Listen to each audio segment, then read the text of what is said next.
And we are live. Welcome back to Takes by Fans. We got a great show for you today, as always. Alrighty, folks, follow us on Twitter at Takes by Fans. Follow us on Twitch at Takes by Fans. Follow us on YouTube at Takes by Fans. And then if you just want to listen, folks, we are on podcasting apps: Spotify, Apple Podcasts, Google Podcasts, iHeartRadio. So however you want to watch or listen, we've got you covered multiple ways. Alrighty, folks, here we go. Today is a big ol' Tuesday. And what do we got on deck today, folks?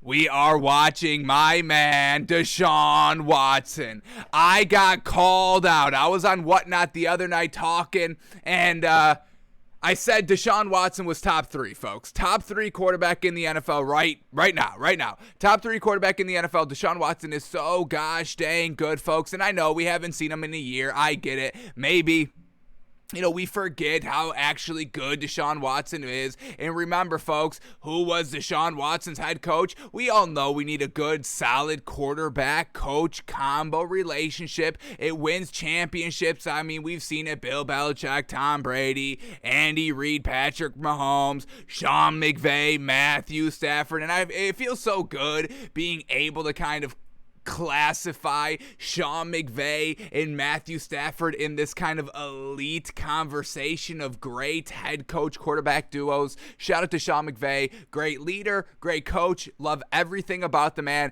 And same thing with Matthew Stafford. I mean, going from the Lions and having solid success, he was always in the conversation of, really solid, above average, very, very good quarterbacks in the NFL. Never really being able to kind of break that ceiling that he was kind of living on because of the organization and the head coaches and the other skill players and the defense all not being as good as needed to be to win a ring. And then 1 year into the Sean McVay Rams experience, they go and win the ring. So shout out to Sean McVay and shout out to Matthew Stafford. And now I think Matthew Stafford should be a little bit in that discussion of, it's tough to put him in greatest of all time just because he wasn't able to have any long playoff runs in Detroit. I would have loved to see a Western Conference, not Western Conference, what am I saying? NFC Championship game. There we go. I would have loved to see like an NFC Championship game berth with the Lions at some point. So it's tough because, when we gauge, greatest quarterback, and I know this is a little bit of a tangent here, but when we gauge greatest quarterbacks of all times, we still have to see you, be very, very, very, very, very great on maybe not great circumstances if you want to be in that conversation. And I know Tom Brady has been in that situation a lot, actually. Not a lot of great receivers, just kind of Bill Belichick saying, hey, this is what you got. Work with what you got. This is the system. Here you go. So anyway, let me digress a little bit. But shout out to Matthew Stafford and shout out to Sean McVay for getting it done. But back to Deshaun Watson being very, very good, folks. Bill O'Brien holding him back. We know Bill O'Brien's not a good head coach, a good coach at all, really. Holding Deshaun Watson back. Deshaun Watson being a Pro Bowler every single year in the league besides the rookie year, and that's fine. Rookies making the Pro Bowl, we don't see that too often anyway. So Deshaun Watson, folks, very, very good quarterback. I called him in the top three. I said I may be able to make the argument for top two as well, and I just kept getting pushback, saying, oh, that's a hot take. You don't know what you're talking about. And I'm like, okay, if that's what y'all want to say, that's fine. Once again, y'all have y'all's takes. I have my takes that aren't usually right, but no big deal.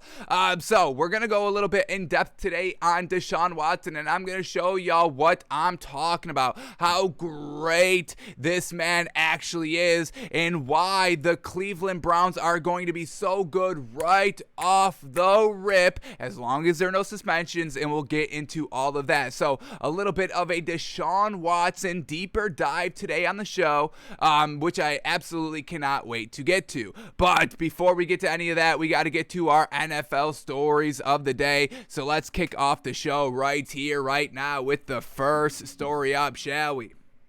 Not going to talk any basketball today. Still waiting.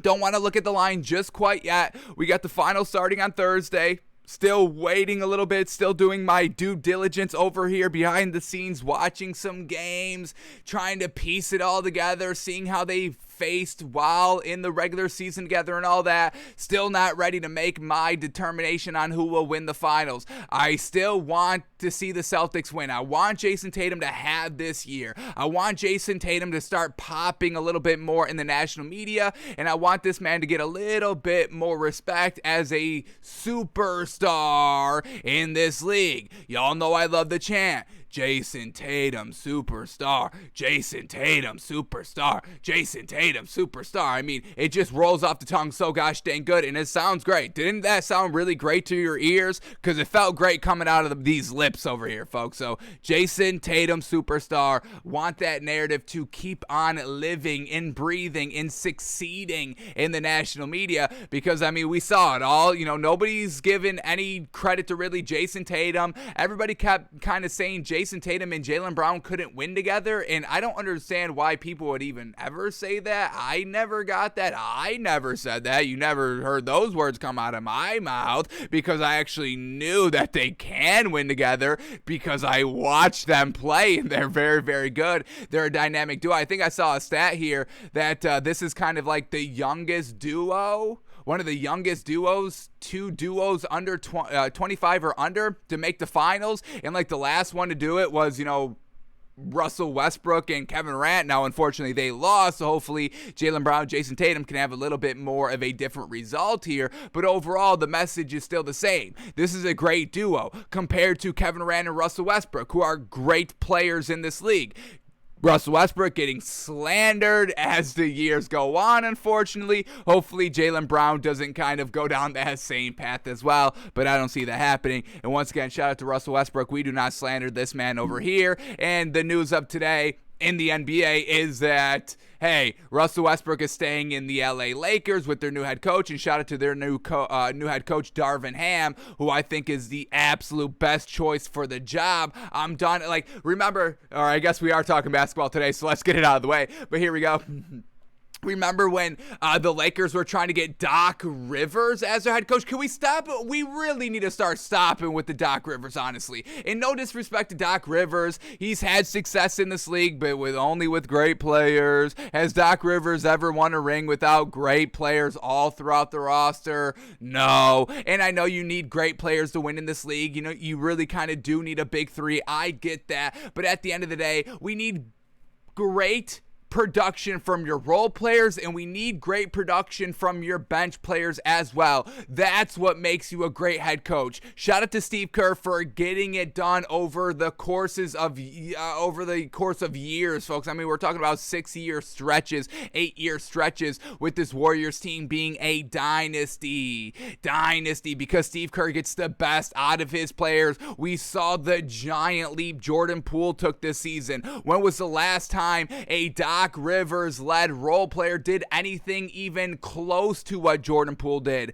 Never, ever, ever. I'm done with the Doc Rivers. The man got absolutely zero production from the 76ers bench all year long. Regular season, no production. In the playoffs, no production. And what happened? They lose in the second round of the playoffs to the team that didn't even make it out of the East, the Heat. So what does that say about the 76ers? Stop it with the Doc Rivers. Yes, he's had success. Yes, he's won with the Celtics. And, Kevin Garnett and the big three over there, but that's the only time he's really ever experienced winning, when he has so many great kind of, great players that he doesn't need to go and coach. You just let the players do their thing. Doc Rivers gets no production other than his superstars. Stop it with the Doc Rivers. So, loving that the Lakers went out and hired Darvin Ham, assistant head coach of the Bucks. Love it. Championship experience. experience, championship pedigree, knows what goes into winning a ring. And I love giving these new coaches, a chance at the head coaching position. Shout out to Ime Udoka, who was another assistant coach with the Nets, I believe, and now he's with the Celtics. And what happened year one? Bingo, bango, getting to the finals. And Ime Udoka got great production because we know the Celtics weren't the deepest team in the league. They had two really great players, Jason Tatum, Jaylen Brown. One's a superstar, one's very, very good.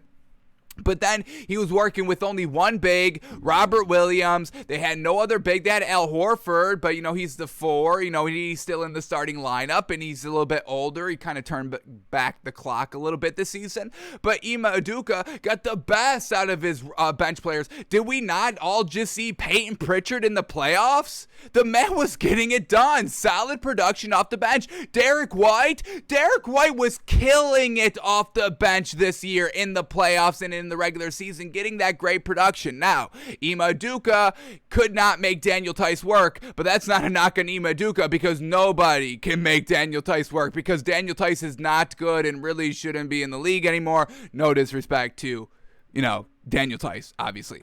But shout out to these head coaches that can get the best out of their players. Shout out to the Lakers for going down a different route and not just kind of the same dumb garbage cycle that we all go down. All right, let's give this another, famous head coach another chance. Oh, they're still not winning, but, they were great 20 years ago and they were great with, 40 great players on the team. Wow, let's start giving them more chances and more chances. Can we be done? Can we start looking for new people? If you're not getting it done, bring new people in, new minds. Y'all know I'm all about that. So shout out to Ime Udoka reaching the finals year number 1, and shout out to Darvin Ham, who's going to be getting it done for the Lakers here. Let me double check I got his name right and I didn't just spew some random name here. The last 10 minutes. Here we go. New coach. What was I trying to say there? Here we go. Lakers new coach. Yeah, Darvin Ham. All right. Just wanted to make sure I got that name right. But yeah, shout out to Darvin Ham. Shout out to the Lakers for making the right decision, and we'll see how that all progresses. But can we stop with the Doc Rivers, please? Honestly, thank you. All righty. Now let's shift gears a little bit to the NFL. Here we go, folks.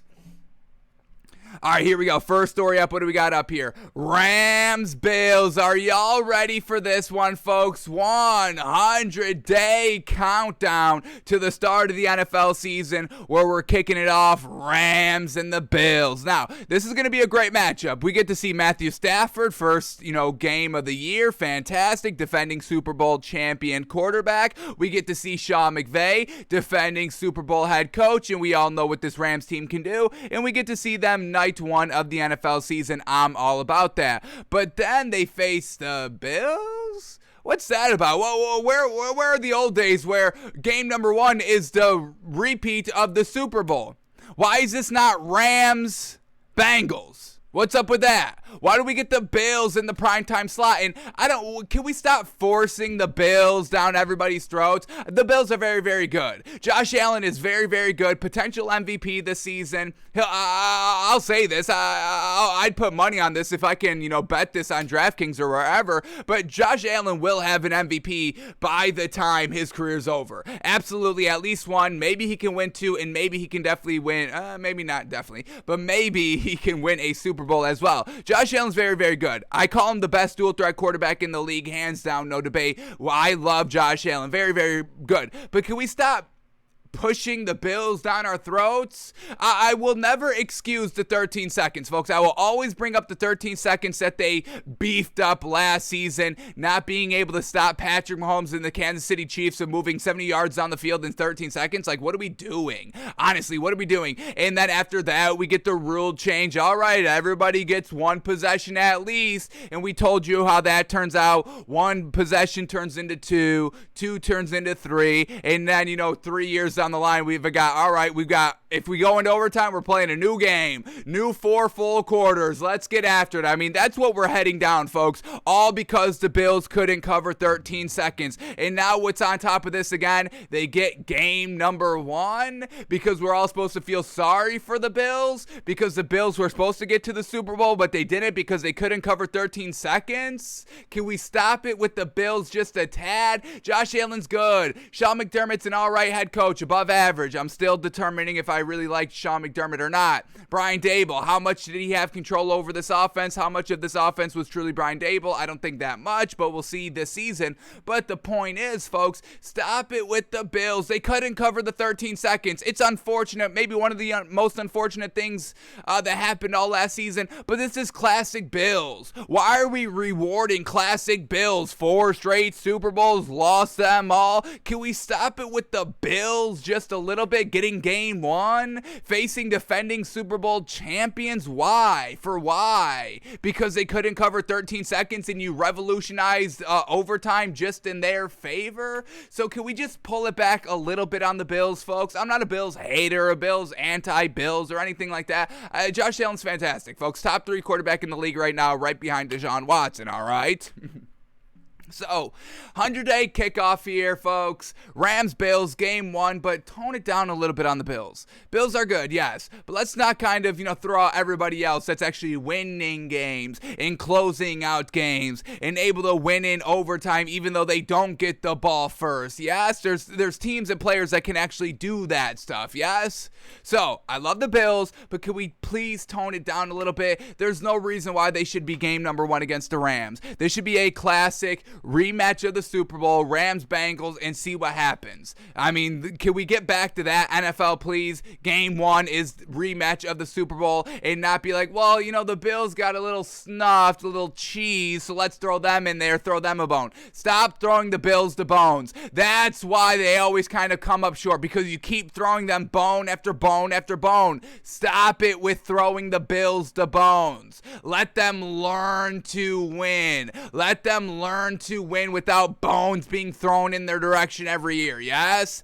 Tone it down on the Bills a little bit, NFL. They couldn't cover 13 seconds with the best defense in the league. What do you want from me? We're supposed to change the entire way football in the NFL works because of 13 seconds? Can we please stop it a little bit? That's all I'm asking. But the bigger news here, folks, 100 days. We're close, folks. 100 days. How long is 100 days, folks? A quarter of a year? A little bit less than a quarter of a year? Or a third of the year?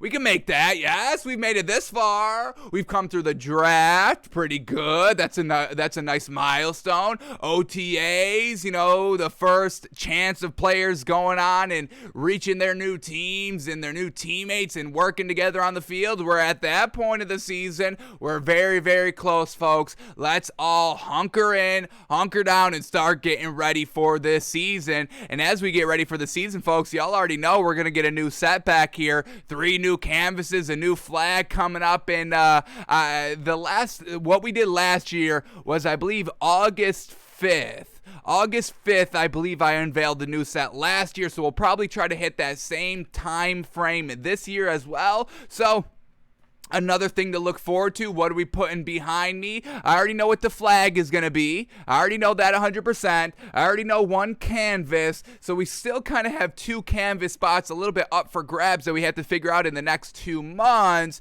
Do we throw the Bills a bone? Do I just put Josh Allen and the entire Bills on a canvas to give them a bone for beefing 13 seconds? Of course, I'm not going to do that, but if the NFL was kind of dictating the show, they'd be like, yes, you need to get some Bills on the scene behind you because we're throwing Bills bones.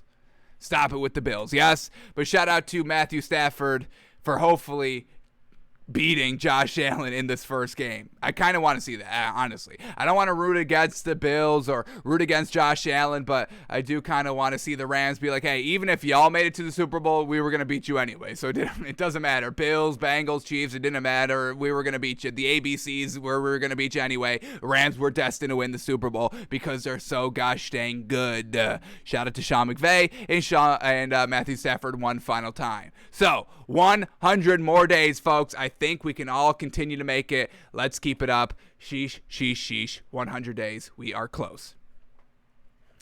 Alrighty, here we go. Let's head over to the next story and, talking about the Bills. Yes, let me rope it in. And I will never let the Bills live down the 13 seconds. You get used to me saying 13 second this, 13 second that, because it's just so blasphemous, folks. And once again, I was never a champion of having the new overtime rule. It's nonsense in my opinion. Stop it with your defense. Defense wins championships. I mean, isn't that what we all preach all the time? That's what they're all preaching in the NBA right now because they know the Celtics have the best defense. That's why some people are trying to say that the Celtics will win because of the, defense wins championship.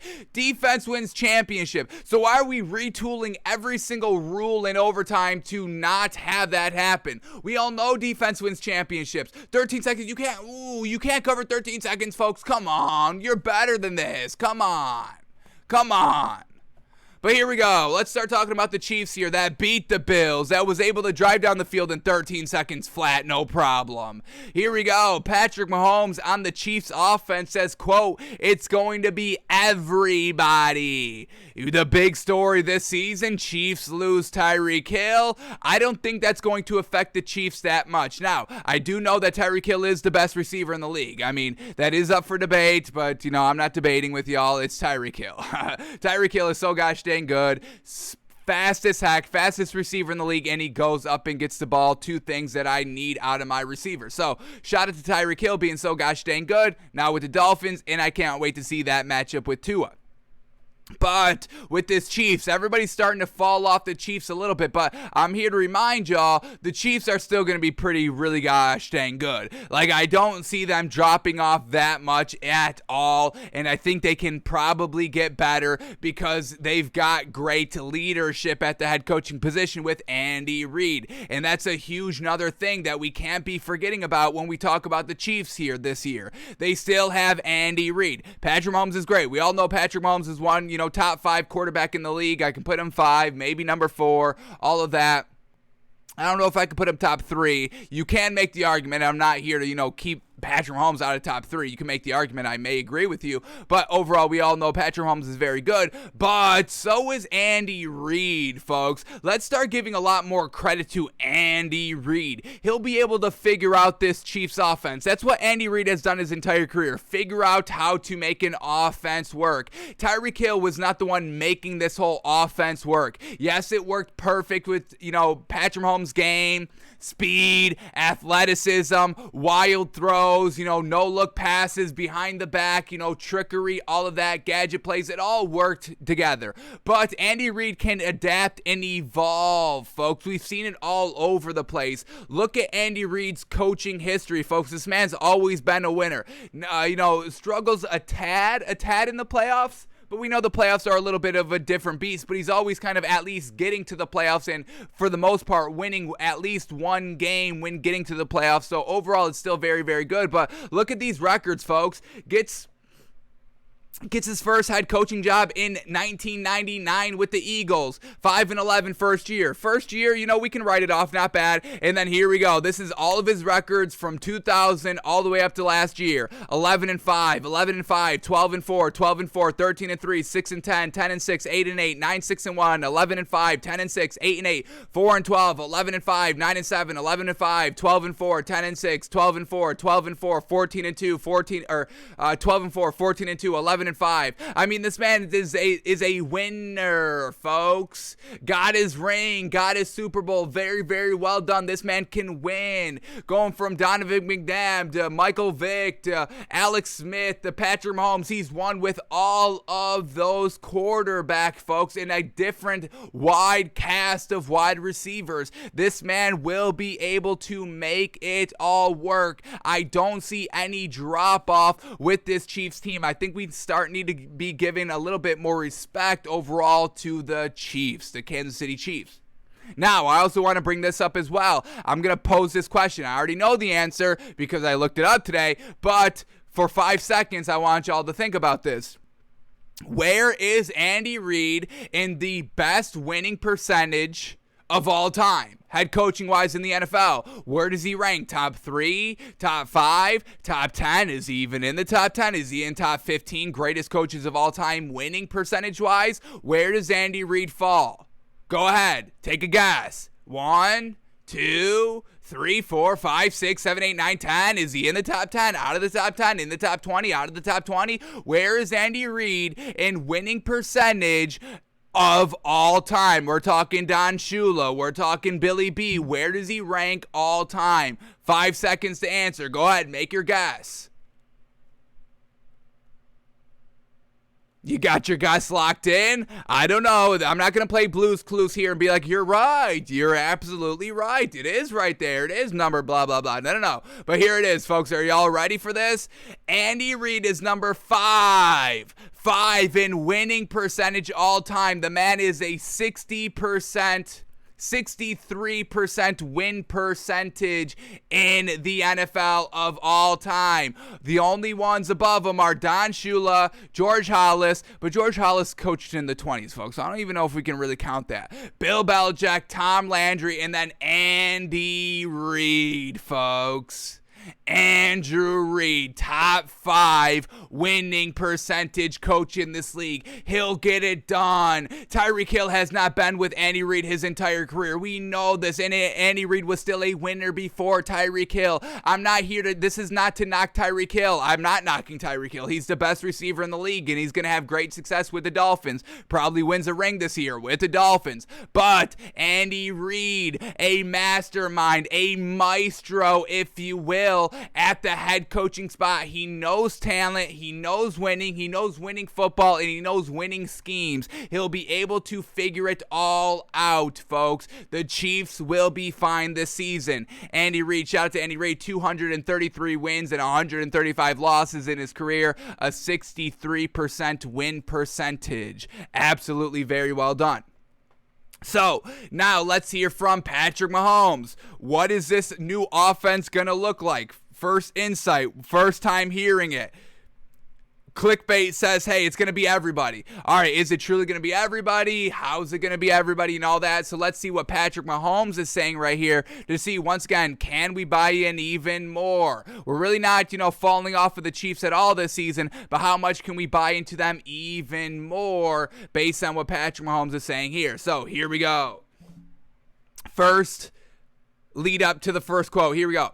Following Hill's departure via trade to the Miami Dolphins, the Chiefs addressed the vacancy left by the Pro Bowler in free agency in the draft. But it's not going to be just one player looked on to replace Hill, according to quarterback Patrick Mahomes. No, the quarterback believes it will be a village of playmakers who will offer the Chiefs a more unpredictable look in the upcoming campaign, says, quote, that's what you're going to see in this offense this year. It's going to be everybody. It's not going to be one guy. Obviously, Travis Kelce is still going to get a lot of completions, a lot of yards, but the whole receiving room is going to have big days, and that can be something we use to our advantage. It's a very deep receiving room. It's hard to tell which guys are going to make it because we've got so many good receivers. That's what you want. You want that competition. You want the guys competing every single day to make the roster because they're going to help us in the end. Wow, Patrick Mahomes is saying, hey, yeah, we lost Tyreek Hill, but we've got so many more guys that I don't even know who's going to make the team. We've got so much talent. We're going to have to cut great talent. That's a huge, great confidence boost here by Patrick Mahomes. So if Patrick Mahomes is saying, hey, we've got so many great receivers, well, let's check out their wide receiver room, shall we? They got newcomer Juju Smith-Schuster, who should be really solid. He was really good with the Steelers, got a little bit distracted with the TikTok stuff, and this may not be the best fit for Juju Smith-Schuster here with the Chiefs because we get Patrick Mahomes' brother, kind of the, TikTok infamous, if you will. And same thing with Juju Smith-Schuster, dancing on teams' logos before the game, giving other teams and other players unnecessary motivation before the game even starts. So this may not be the best fit for Juju Smith-Schuster, but we all know what he can do on the field. Very, very solid receiver. Then we go Mecole Hardman, who's been there. They get Marquez Valdez-Scantling, who who worked with Aaron Rodgers. I'm sure he'll be able to work with, Andy Reid and Patrick Mahomes here. So that's their starting three. Very, very good. Then we go on their bench a little bit more. Sky Moore, Josh Gordon still, Darius Fountain, I don't know if Darius Fountain's good. I don't know what this man is capable of. What do we see? What do we got here? A 2018 round pick. 2018 round 5 pick. This man play at all? This man hasn't really played.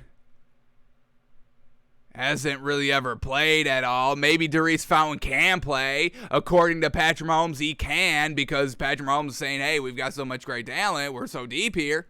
So, overall, the Chiefs, they still got great receivers. They still got the great head coach. They still got the great quarterback. This team will be fine, folks. I promise. I don't see this Chiefs team really taking any slight step back at all. What else do we get here? We got Patrick Mahomes, one more quote. 2 more quotes. Here we go. Let's see what else he can sell us on. Here we go. Next lead up quote. Here we go. Mahomes' message seems to be that there doesn't need to be a Hill replacement. Yeah, that's what we were saying. Though, but better yet, a host of options that will make it more difficult for opposing defenses who will no longer be planning to stop Kelsey and Hill. Quote here by Patrick Mahomes says, quote, I think this year will be different when you're not going to know where you're going to get the ball from.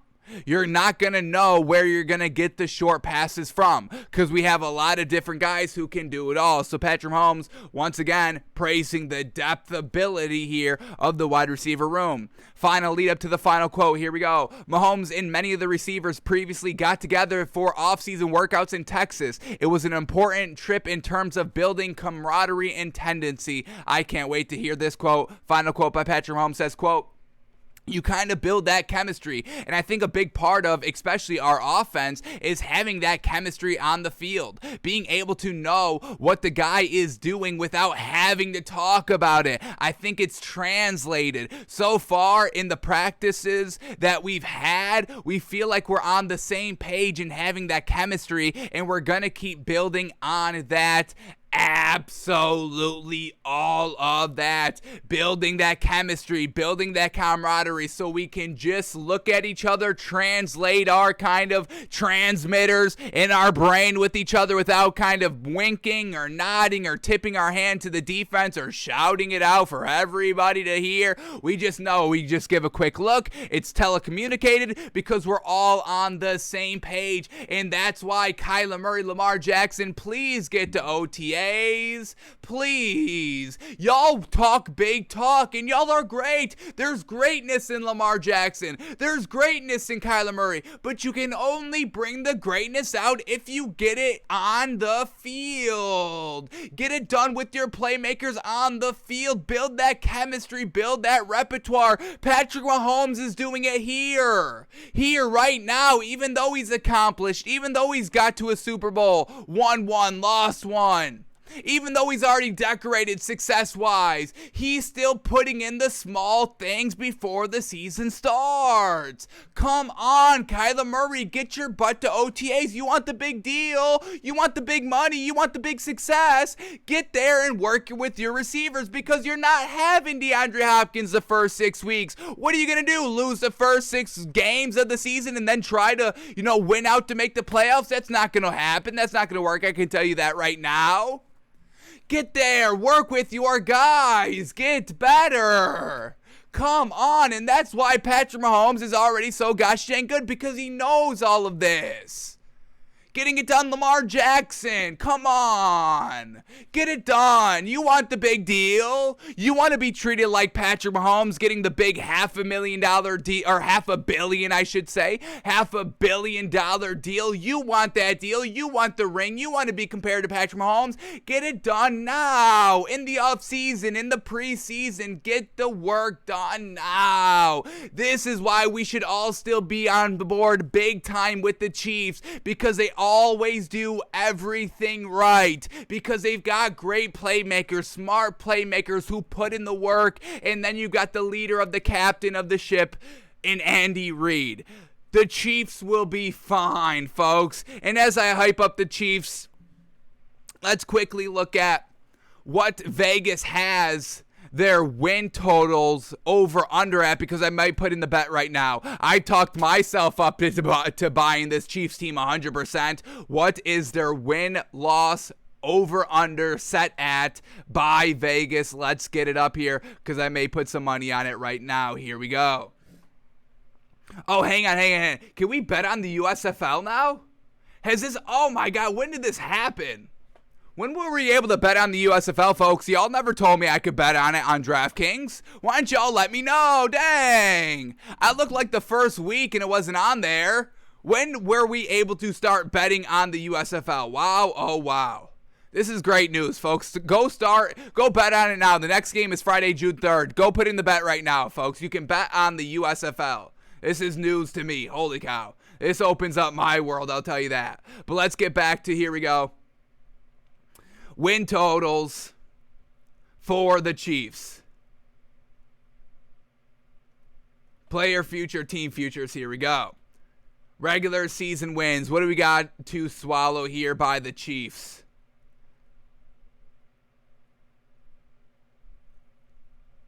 Here we go. Oh my God. 10.5? Of course. 10,000 right here, right now. 10,000. Bang. 10,000 pays 19,000. Yes. The Chiefs will win 11 games, no doubt, folks. It's Andy Reid. It's Patrick Mahomes. Don't you see? They're putting in the work right now. They'll win 11 games, no problem. Let me cash in this real quick. Just give me the money now, Vegas. It's all right. Just give me the money now. Give me the 19K now, large, please. Thank you. So, folks, the overall message: the Chiefs will be fine. Yes. Respect the Chiefs, folks. Here we go. Let's keep moving on here. Next story up. What do we got here? And, hey, Sean McVay, you better pay the man. We got to start paying the man. My overall message here is always pay the man. If you got greatness on your team, pay the man. The Packers should have paid Davante Adams. I know, don't let it get it twisted, folks. The Packers screwed up with Davante Adams because initially they franchise tagged him. And Davante Adams said, if you franchise tag me, I will not play for you. He said that multiple times before the Packers did it. The Packers still went out and did it. And what happened? Davante Adams took that as a sign of disrespect and moved to the Raiders, even though the Packers were like, hang on. We'll still give you a lot more money. We'll give you a lot more money than what the Raiders offered you. But Davante Adams said, hey, y'all disrespected me first. No. I'm not doing your second offer. I'm going to the Raiders. So pay the man. If you got great talent and want to keep them, truly pay the man. So Sean McVay, listen up to this because this could potentially not be good for the Rams here.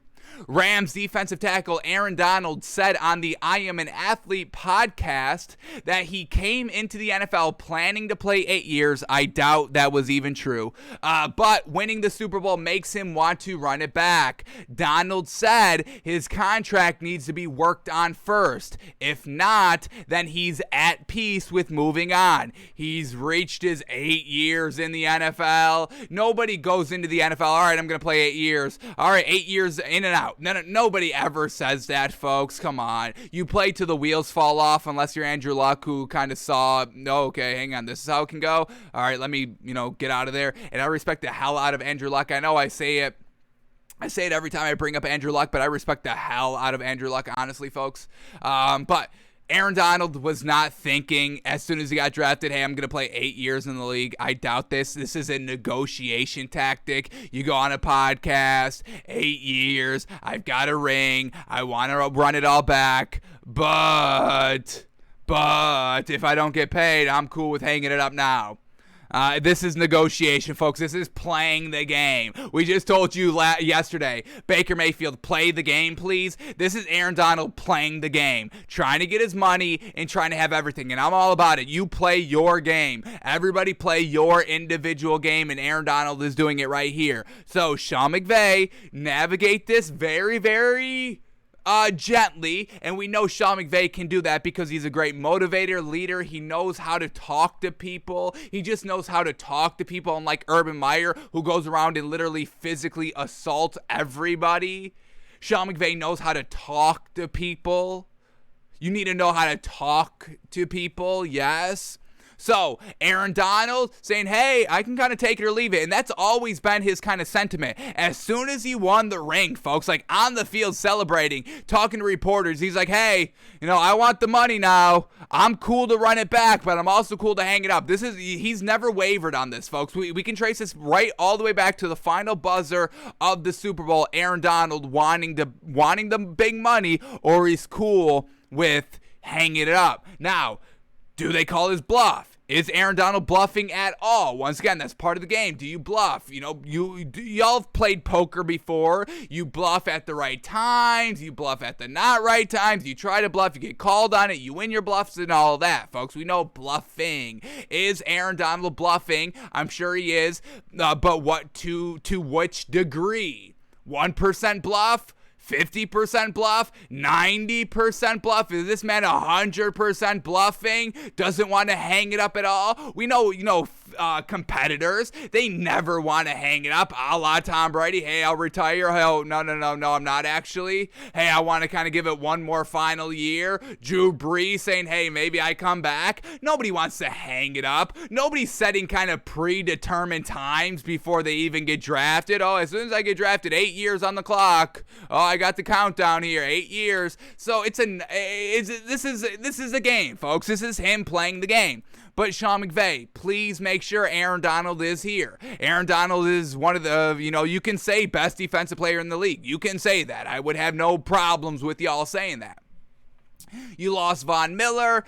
How much of an impact did he have on the Super Bowl? Overall, solid amount. I don't know if it was kind of, if he wasn't there, they wouldn't have won. I don't know that 100%. And this isn't, to take anything away from Von Miller, but you've already lost Von Miller. You don't want to lose Von Miller and Aaron Donald, heading into the season. You could probably still win the ring without both of them, but it would be a little bit more difficult. Sean McVay would have to cook up some more offensive things to overcome the, lack of defensive edge rushers that we've all come to know. You need great edge rushers to win a ring. I mean, we can trace like the last 3, 4, 5 Super Bowls back to the edge rushers alone.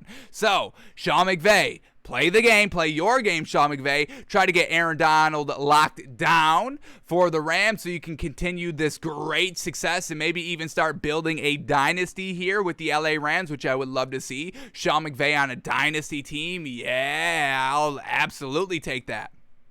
So, Aaron Donald playing hardball here a little bit, bluffing a little bit maybe, but saying, hey, I'm cool to run it back, but I do want to get paid, and I'm also cool to hang it up if I don't get paid. I got my ring, I got my chip, I said I would be here 8 years, so, hey, everything's coming up Aaron Donald here, so pay me or I will be leaving. So, we'll see how all this plays out. This is no new news information, but it's recent information, recent updated information here. So, we'll see how the Rams and Sean McVay handle all of that. All right, and here we go. Let's keep moving on here. Next story up, and this is great news. And, this kind of got a little bit blown out of proportion when it first initially kind of hit, and then it's kind of simmered down a lot because it overall was a little bit of a misunderstanding. And the big old misunderstanding is this. The DA in Arapahoe County has moved to dismiss all charges against Jerry Jeudy in advance of his scheduled hearing today. Said, quote, after reviewing the evidence, I always believed that no crime had been committed and all charges would be dismissed, said his attorney, Harvey Steinberg. Now, this is what we heard as well. We kind of heard Jerry Jeudy got locked up for domestic violence, and then the next thing we heard was, the female involved, I don't know if it was his wife or his mother's child or something like that, but the female involved came out and said, hey, I just called the cops as a precaution. There wasn't anything that kind of went on. This kind of got blown out of proportion and all that. I don't want to press charges. She came out and said that. It was a misunderstanding and she didn't want to press charges and all that. So the Jerry Jeudy thing is seeming to be all clear. He's going to be good to go. No suspension. He'll be able to play every single game week 1 with Russell Wilson. And that's a great thing because Russell Wilson and the Broncos are facing Seattle game 1 of the season. So Jerry Jeudy's looking to be all good to go for this year. Big old misunderstanding so we can stop the jail Jeudy funny knocks, funny jokes that everybody's kind of been saying. I don't think they've been funny, but, they are in jokey terms. So I think we can all stop doing all that, thankfully, because Jerry Jeudy is all good to go here, folks, which is great news. And as we talk about this Broncos team, we get this. Patrick Surtain on going against the Broncos offense says, quote, "It helps me a lot going against premier talent like that." Ooh, going against premier talent. I love it. Jerry Jeudy, Russell Wilson now throwing them the ball and all that. And Patrick Surtain, we know, is a very, very good cornerback in this league. We saw that right off the rip, year one. When we look at Patrick Surtain and what he kind of locked up last year, this is what he did. Sterling Shepard, 1 catch for 37 yards allowed. And that's not, you allowed 1 catch, we like, but 37 yards kind of got burned a little bit. DJ Chark, 3 of 8 for 30 yards. Corey Davis, 4 of 7 for 35 yards. That's a pretty solid lockup. He got burned by Sammy Watkins, and this was his worst matchup, which I don't understand why. Why are you getting beat by Sammy Watkins? Maybe it's a little bit of the Raven scheme, but Sammy Watkins wins 7 of 10 for 76 yards on Patrick Surtain. Not great. That's a little bit of a burn there. But then he locks up Deontay Johnson, 3 of 5 for 24 yards. Henry Ruggs, 3 of 6 for 27 yards last year. Holy cow, that's a great lockup on a great wide receiver. Locked up Anthony Schwartz, 2 of 8 for 7 yards. DeAndre Carter, 2 of 5 for 29 yards. Amari Cooper, get this, man locked up Amari Cooper, 0 of 4 for 0 yards. Well done. Got a little bit burned by Devontae Smith, 3 of 4 for 65 yards. Locked up Mike Williams, 3 of 9 for 25 yards. Locked up Tyreek Hill, 1 of 2 for 14 yards. Well done there. Josh Reynolds, 2 of 4 for 26 yards. And Mike Williams, again, 5 of 10 for 40 yards. So we know Patrick Surtain, 6'2", great cornerback for this Broncos team. And now he's getting even better because he's going against great talent, great quarterbacks. And the Broncos didn't have great quarterbacks last year. Drew Lock, Teddy B, both disappointed me. But now Patrick Surtain getting better, defense getting better. We already knew the offense was going to get better when they brought in their new head coach. Let me get up his name, Nathaniel Hackett, offensive innovative genius, we called it. Run and pass perfect balance, and they get Russell Wilson, and Jerry Jeudy's going to be there week 1. He's not going to be suspended. He's not going to be arrested, incarcerated. It's all good. So it's all shaping up big time here for this Broncos team, folks. Watch out for the Broncos here this season. They could be, the new Rams. Russell Wilson, first time on a new team, wins a ring year 1, following in Brady's footsteps, following in Matthew Stafford's footsteps. It all could come together year 1 quickly for this Broncos team, because we see Russell Wilson was putting in the work early. You don't see Russell Wilson skipping the OTAs here, not working out with his new team year 1. He's getting it done as well. Shout out to the quarterbacks that are getting it done, working out early with their teammates, even though they don't have to. This is how you win a ring, folks. This is how you get better. Come on, Kyler Murray. Come on, Lamar Jackson. Please get there. Get to your team. Start working out. Stop having the money come between you and great success. Great success at the highest level of football, the NFL. Come on. And I know money's important. Everybody wants money. I want money. Come on. I'm not going to deny money. Absolutely not. But come on. Come on, this is the NFL. Not everybody gets this opportunity, obviously, right? Especially the quarterbacks. Only 32 jobs available every year. Come on, Kyler Murray and Lamar Jackson. Get to your team. Start working out so you can keep up with the likes of Russell Wilson, the likes of Patrick Mahomes, who are already kind of a little bit, top of the summit. Top of the quarterback summit already. GOAT kind of status. So, Broncos, going to be absolutely magnificent year 1 altogether. I can't wait for it. Alrighty, here we go. Final thing to talk about here before we get into the Deshaun Watson stuff. Here it is. We've got a new golf match coming up tomorrow. Actually, it's gonna be great. Can't wait for that. It's a little bit early. It's a little bit later in the day. I think it tees off around 6:30ish, maybe even 8:30. But new golf match here. We saw last season. It was Phil Mickelson and Tom Brady versus Aaron Rodgers and Bryson DeChambeau, I believe. But now the new golf match is just all NFL players, because obviously the NFL is king and the NFL is going to take up all the money. They're like, no, we're not splitting revenue with golf players. Let's get 4 NFL players and we'll do it ourselves. We don't need the golf people in here. So, new golf match teeing off, tomorrow, and it's Josh Allen and Patrick Mahomes versus Tom Brady and Aaron Rodgers. Now, let me get this out of the way.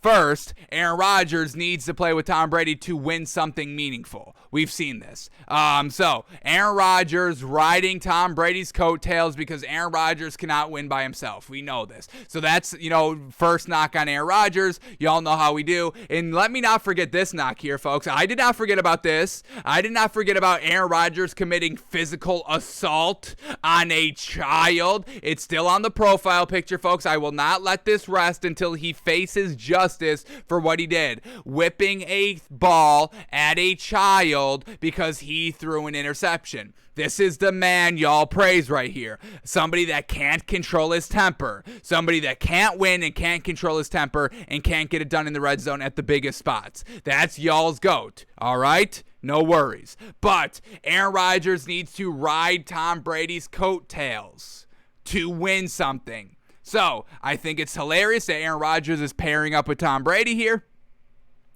But I don't respect and I don't like the trash talk by Aaron Rodgers. I don't care about trash talk. Talk your talk. Tom Brady can talk. You win, you can talk. Even if you don't win, you can talk as well. It's just you put unnecessary pressure on yourself that you have to live up to. And if you don't live up to, then you're going to be open to criticism because you are talking all that talk. But once again, I don't care if you talk your talk. Talk your talk. I talk my talk when I'm being competitive. When I'm on the basketball court, I'm talking my talk. I don't care. I'm good to back it up. It's part of the game, folks. It's part of high levels of competition. I've got no problem with it. But I do have a little bit of a problem here because it's Aaron Rodgers. Because it's this type of trash talk that I don't like, because I never liked this kind of knock on Patrick Mahomes. This is what Aaron Rodgers said on Patrick Mahomes. Says, quote, Kermit the Frog and Josh Allen trying to shit talk me and Tom? Come on.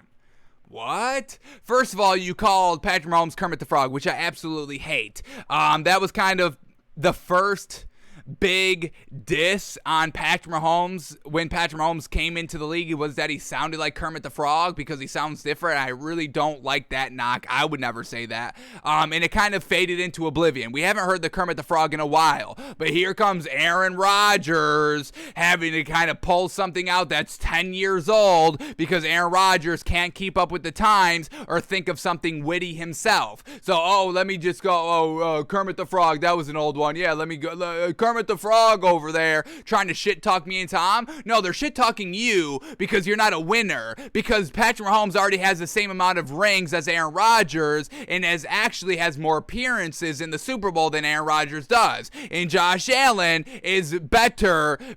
Josh Allen is a better quarterback than Aaron Rodgers. I think I'm ready to say this as well. So no, they're not shit talking you and Tom. They're shit talking Tom because Tom's the actual GOAT. Nobody cares about Aaron Rodgers anymore, folks. I'm here to say it. Nobody cares about winless Aaron Rodgers anymore. We're done with him. He doesn't win anymore. We don't care. Why do I care about a non-winner? I don't care about that. I care about Josh Allen doing everything in his power to overmatch Patrick Mahomes and his defense beefing 13 seconds.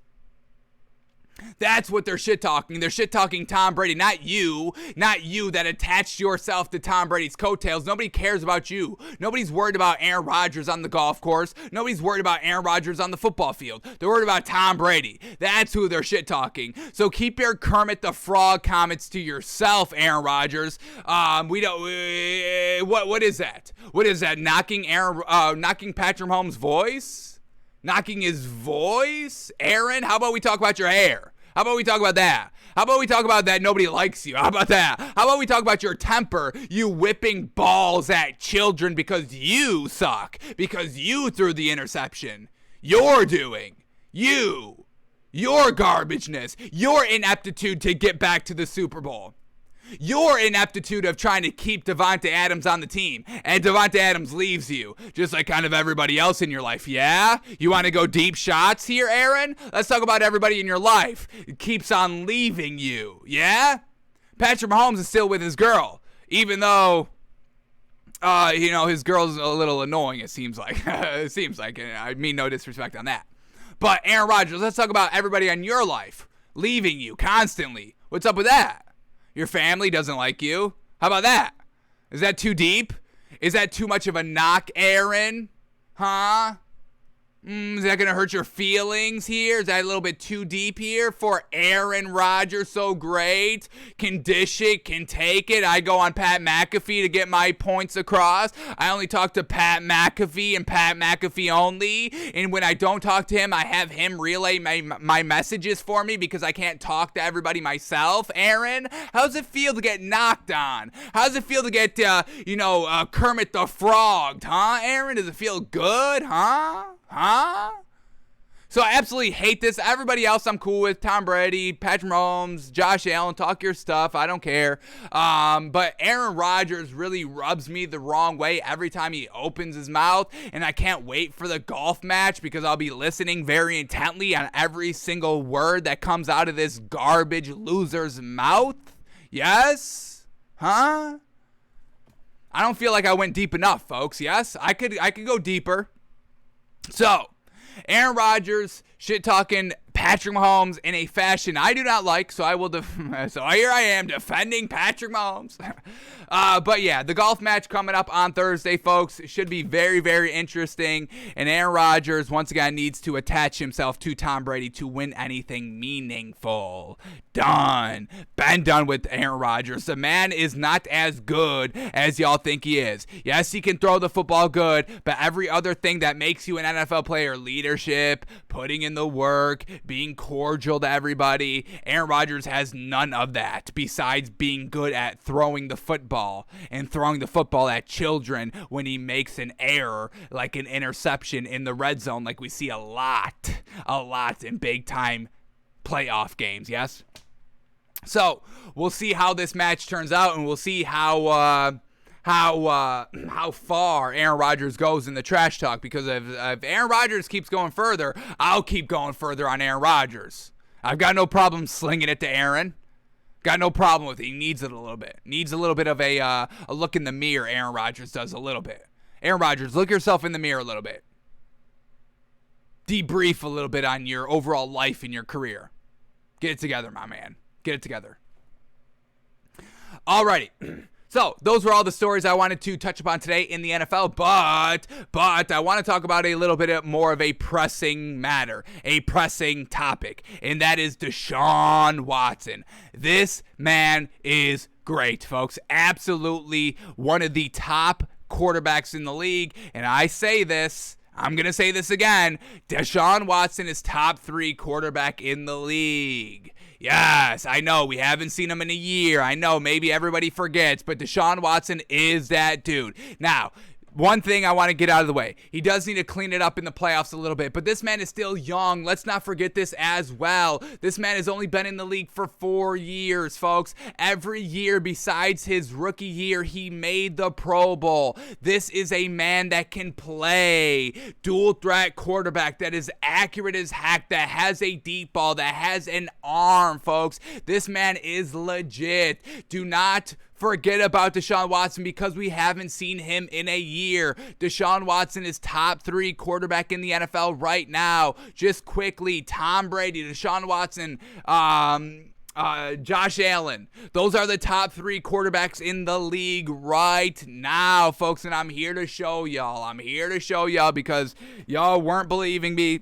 Y'all gave me pushback, and y'all, when I said it, kind of acted like I murdered somebody. What? You can't say that. What did you say? No, that's not true. You're wrong. You don't know what you're talking about. I heard it all. But I'm here to show y'all. So let me show y'all. First things first, he had Bill O'Brien as his head coach, doing everything in his power to actively bring down the Houston Texans organization. And what happened once Bill O'Brien got fired. He went down to the college system. And then what happened in the college system? He beefed the national championship game. That's the Bill O'Brien. That's the Bill O'Brien that was holding Deshaun Watson back. So now he's with the Browns. He's with Kevin Stefanski, a better offensive-minded head coach. Now, Kevin Stefanski, the jury's a little out on Kevin Stefanski, but I am on I'm on a little bit more past 50% in believing in Kevin Stefanski than under 50% in not believing in Kevin Stefanski. So, 2020, the Browns were really solid. The offense was solid with Baker Mayfield. It was Baker Mayfield holding Kevin Stefanski back. 2020 was a good year for the Browns. And then in 2021, they never really got better at all. We saw Baker Mayfield regress. We never really saw the offense do anything special to overcome Baker Mayfield's inaccuracies and all that stuff. So, why did Kevin Stefanski not be able to kind of engineer the offense to be better and kind of correcting all of Baker Mayfield's weaknesses? That's the only knock I have on Kevin Stefanski heading into this year, but overall, Kevin Stefanski is better than Bill O'Brien, so Deshaun Watson should still have success. Now, let's get into Deshaun Watson's completion percentage. Now, can y'all not disrespect me on this? I hold these metrics, and there's reasons why I hold these metrics close to me. Like, I can just look at a stat and be like, yes, this means something to me. I can decipher stats. We do it here all the time, folks. And why we can decipher stats easily and why we can hold 1 or 2 or 3 metrics close to our hearts dearly is because we match it up with the film, folks. We do Wednesday film study here every single week during the NFL season. I know how to break down film. I know how to see what's good in film and what's not good in film. I know this stuff, folks. So don't come at me and be like, oh, you're just pointing to one number, one stat number to say somebody's good. No, I'm not doing that. I've already paired it up with the film. We've already talked about it. This is a standard. This is a standard that can go across the board because I've already analyzed everything, all the quarterbacks, and it's always the same when you take the stats with the film.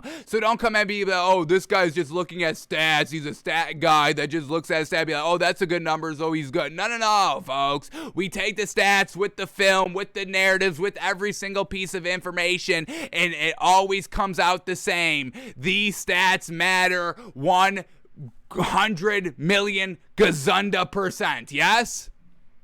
So, here it is. His completion percentage is absolutely off the charts, folks. This man is averaging his entire career at 67%, which is absolutely absurd, folks. 67% completion percentage for your entire career is absolutely what the hell I'm talking about. Year 1 was 2017, only played 6 games. We don't care about his rookie year. Second year, 68% completion percentage. Second year, 67% completion percentage. Well, I should say, second year, 68%. Third year, 67%. And fourth year, 70%.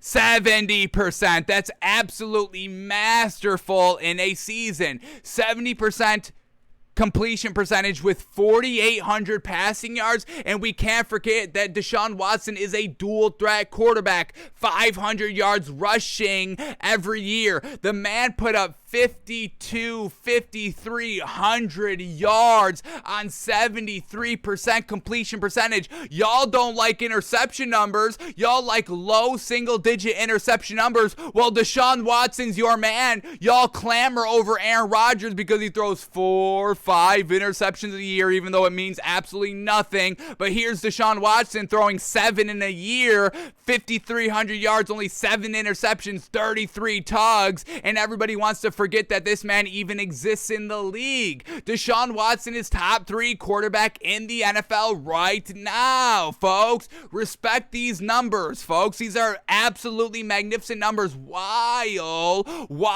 Bill O'Brien was actively hindering the success of the Texans, Deshaun Watson was still able to be a bright spot in that. Now, He has to get it a little bit cleaned up in the playoffs, absolutely. But once again, it's Bill O'Brien and it's the scheme and all of that that's hindering Deshaun Watson. Now he goes with Kevin Stefanski. He will have instant success year one, and we need to see Deshaun Watson in the playoffs to truly cement his top 3 status. So, the stats are absolutely off the charts, incredible right off the rip. Y'all are still holding on to Sam Darnold. Stop it. That man is absolutely atrocious. The worst starting quarterback in the NFL in the last 20 years, and he's the second worst quarterback in the NFL overall.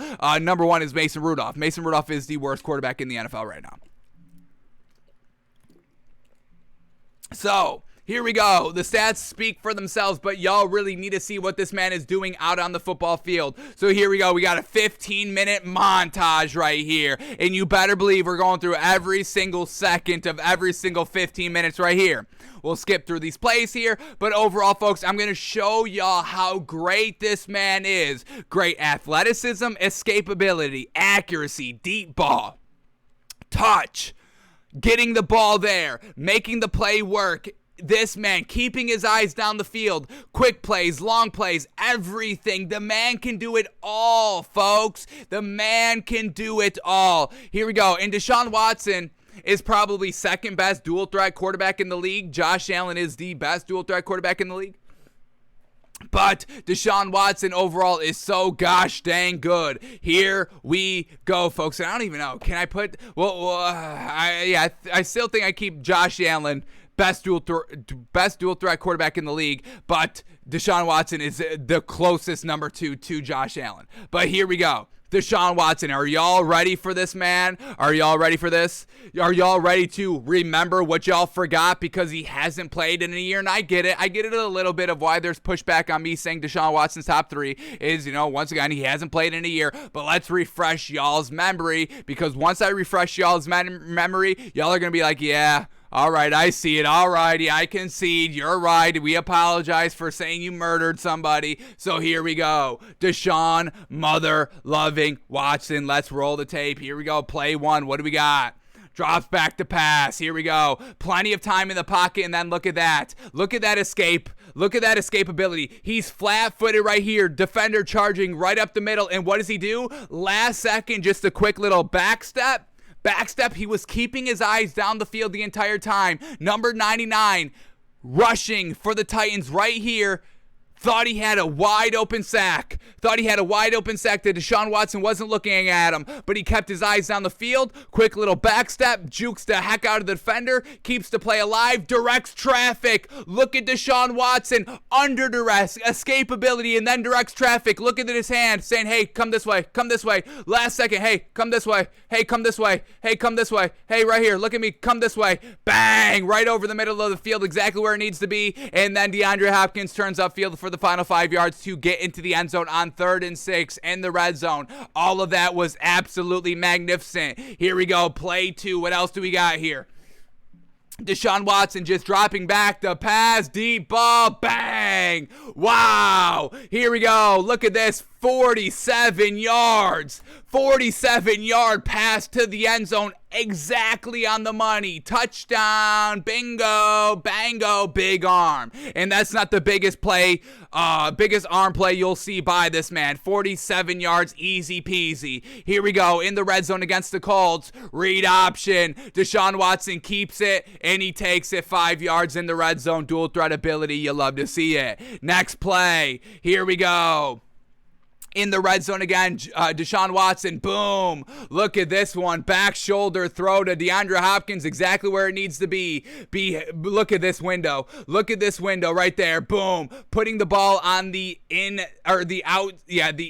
outside shoulder right here on DeAndre Hopkins, where all the defenders aren't. Ball placement, accuracy, touch in the red zone, beautiful, bang. What else do we got? Next play up, Deshaun Watson, play action, going deep, wide open, in stride. Easy peasy right here. Let's count the yards. Throwing it from his own 20-yard line. Whipping it from his own 20-yard line, getting it all the way down to the 25, 20 to the 30, or 20 to the 50, that's 30. 50 to the 25. That's 25. That's 55 yards clean, accurate, on the money, in stride, touchdown. Bingo, bango. Next play, what do we got? Deshaun Watson, so much time to throw. Boom, gets it there. Doesn't try to do anything flashy, just gets the ball there, and DeAndre Hopkins does the rest. Get the ball there, make the right play. That's what Tom Brady does. He makes the right play. And what does Tom Brady have to show for it? 7 rings. You make the right play at the right time. Y'all may say, oh, this is underthrown, but it was the right play. It got the ball there. He got the ball there. And if we look at this back angle, I think we see a back angle on this replay. It was just kind of a last second Deshaun Watson throwing it all the way out to the most open part of the field. Probably could have let him up a little bit more, but you get the ball there, and it still results into a touchdown. So why are we nitpicking it? The man gets it done. Here we go. Next play, Deshaun Watson. Boom, red zone, easy. Here we go. Next play, Deshaun Watson. Boom. Oh my gosh. Look at this one, folks. Fitting it in there. Trusting his playmakers. Boom. Look at DeAndre Hopkins. This is more DeAndre Hopkins. Look at this man concentrate on the ball and head into traffic. Boom. Boom, DeAndre Hopkins. Shout out to this man. He's so gosh dang good. Once again, Bill O'Brien actively getting rid of DeAndre Hopkins. For what reason? Just to hinder the success of Deshaun Watson for whatever God unknown reason Bill O'Brien was trying to do there in Houston. Here we go. Next play. Going against the Colts in the red zone. Deshaun Watson. Dual threat ability. Bang. Turns. Oh my God. Back of the end zone. Across his body. Flips his hip. Sees it. Great accuracy. Look at that. Back of the end zone. Bang. Touchdown. Puts away the game. Here we go against the Jets. Play action. Look at this man just stand confident in the pocket, knows all the time he has, and he finds DeAndre Hopkins for the bomb touchdown. Next play up. What do we got? Against the Eagles. Deshaun Watson letting it rip. Bang.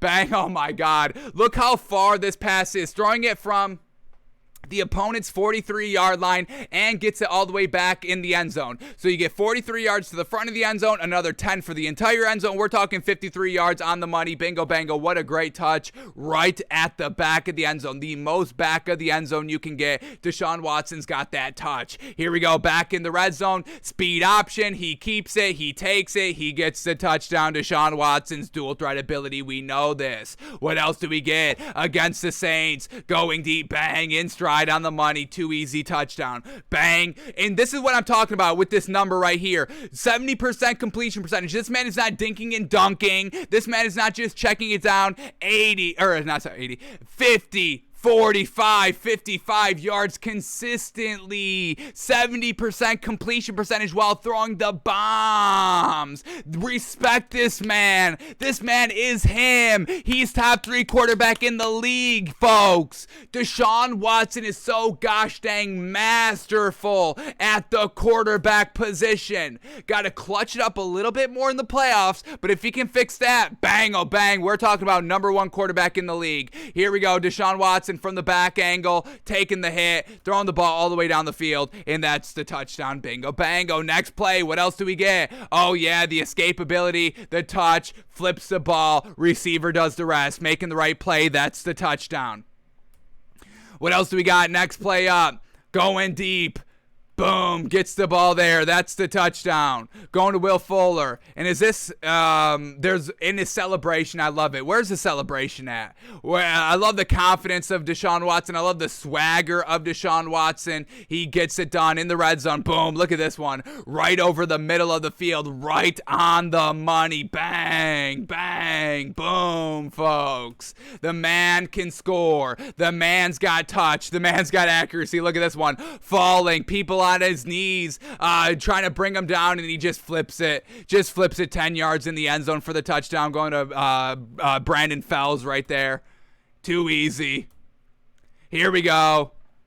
Shotgun from the 40. Deshaun Watson launching up. Boom. Too easy, wide open. Gets the ball there. Look at that. Escape. Launch.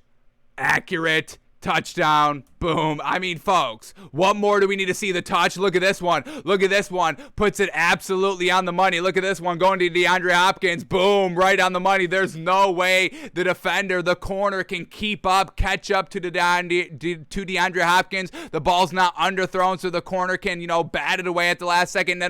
0% catchability by the defender because it's 100% catchability by the receiver because Deshaun Watson puts it absolutely on the money. On the money, folks. This man can absolutely flat out play. Let's take one more play here. Random play. Here we go. Final play. Red zone. So much time. Keeps his eyes down the field and then keeps the ball.